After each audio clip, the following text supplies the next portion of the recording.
What is up, my friends? You are very welcome along to Saturday night's late night news roundup, but we're going to be focusing in the main tonight on Liverpool's search for centre-backs. We're also going to speak a little bit about ISAK, we're going to speak about Darwin Núñez, Luis Diaz, Harvey Elliott, and a few more options for potential incomings and outgoings. If you enjoy the video, you know what to do. Drop a like, let me know your thoughts in the comment section, and of course, don't forget to hit that subscribe button.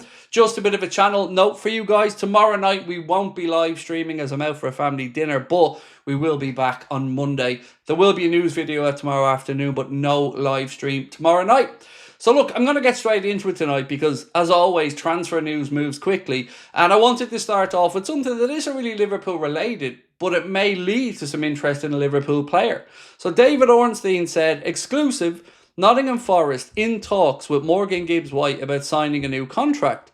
The 25-year-old midfielder's existing terms expire in June 2027, and Tottenham Hotspur pushed to secure the England international, but poised to stay in a huge boost for Forest, which it would be. And the reason I'm asking about this coming back towards Liverpool is, do you reckon Spurs move on to Harvey Elliott as a potential option? Now, we don't know what's going to happen yet with Harvey Elliott's future. It's going to come down to him. I think the club are relaxed about it either way. But my gut feeling is Elliott may move on in search of more game time. So that got me thinking, well, where are his realistic options? Newcastle will be a great option, of course. But I wonder if Spurs now in that mix with the news tonight that Morgan Gibbs-White looks like he could be staying at Nottingham Forest. Let's move on to talk about Newcastle for a second, because they have been unsuccessful so far in trying to get this out of Brentford, but it doesn't mean they're giving up the search for strikers, because Craig Hope of the Daily Mail, Newcastle correspondent up there, said Nicholas Jackson has been added to the list of attacking targets at Newcastle United, and Aston Villa's Ollie Watkins is also in their thoughts. Now remember, we add into this that they're already trying to get Benjamin Šeško. So my question is, why would they be looking to bring in two forwards if they're not going to sell ISAK? And I believe they are looking to bring in two, because one band of the players they've looked at, Yohan Wissa, Ollie Watkins, you're talking that 30 to 40 million pound bracket. And the others, Nicholas Jackson, Benjamin Šeško, you're up over 70 million quid or thereabouts. So I think that Newcastle's stance is softening personally. We asked tonight on the stream, do you think Liverpool signed ISAK? 87% of the people that voted said that they would. And just to mix it up a little bit, we also asked tonight, if you had to sell one of these two players, who would you sell? And the answers were either Harvey Elliott or Curtis Jones. And the reason we asked it was because if I asked this a year ago, I'd be quite confident that the answer would have been Curtis Jones. But tonight, 67% of people said that they would sell Harvey Elliott and keep Curtis Jones. So let me know your thoughts on that. Right. Words from our manager today about why Darwin Núñez wasn't there, why Endo wasn't there, and of course why Luis Diaz wasn't there. This is what he said. In Lucho's situation, it was linked to his future.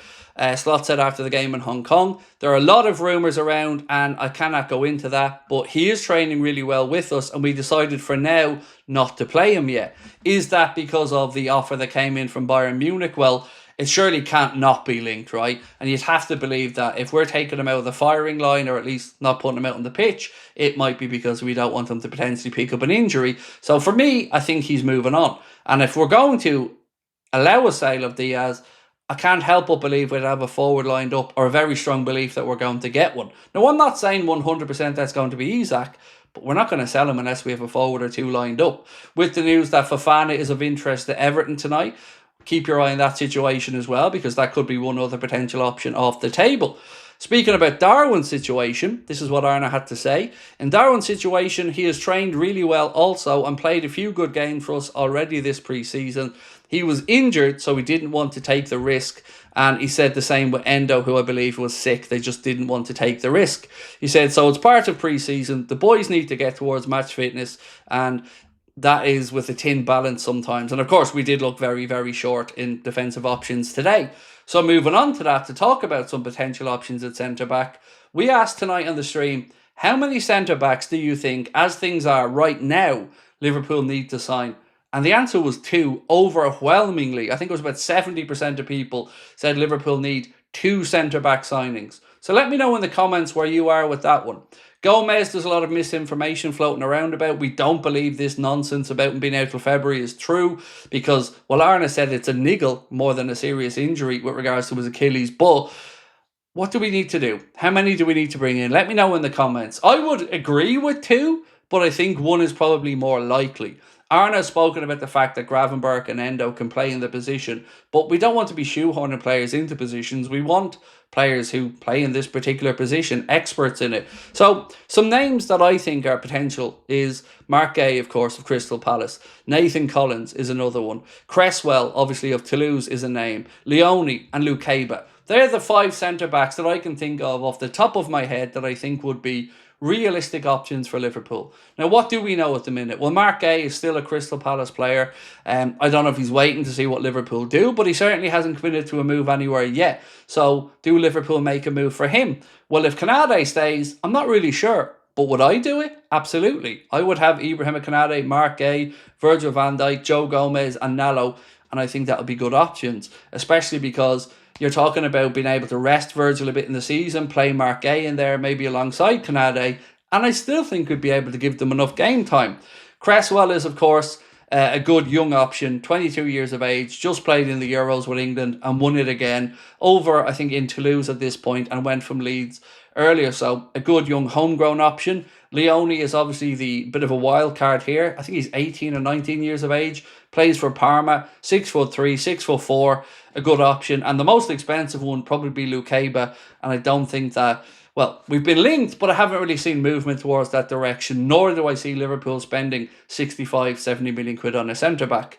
The Irish version, of course, Nathan Collins is somebody who I'd be more than happy for Liverpool to sign. But if I'm being honest, news around Nathan Collins and Liverpool has gone quiet in recent weeks. So what happens now? Well, I think the next signing we're going to make will be a centre-back, but I don't know who it is. Let me know your thoughts on this one, and especially with regards to 1 or 2 centre-backs, how many should we bring in?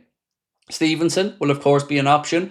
Liverpool have been playing him during pre-season. He's played at right-back before, he's played in DM before, and, of course, played at centre-back as well. But again, are we just looking to make do there? I really feel we need to go strong and bring in one ready for the here and now centre-back, whether that is the likes of Mark Gay at 23, 24.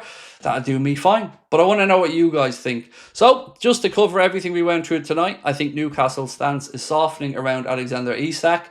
Arsenal fans still trying to convince themselves that he wanted to go there, but it was just a money thing and they couldn't make it happen. They have confirmed the signing of Viktor Gyökeres tonight, by the way, so they finally gotten their striker over the line. But for us, well, we have to pick ourselves up from today, go again on Wednesday, and then, of course, get ready for the doubleheader against Athletic Club Bilbao and then the Community Shield against Crystal Palace. So I will see you guys tomorrow for the afternoon video. There won't be a stream, as I mentioned at the start of this video. Thank you so much to everyone that joined us today. It's been a very busy day, obviously, with the watch along, a couple of news videos, and a late night agenda stream as well. Hope you guys have a wonderful Sunday, and I'll catch up with you all on Monday. Much love. Bye bye.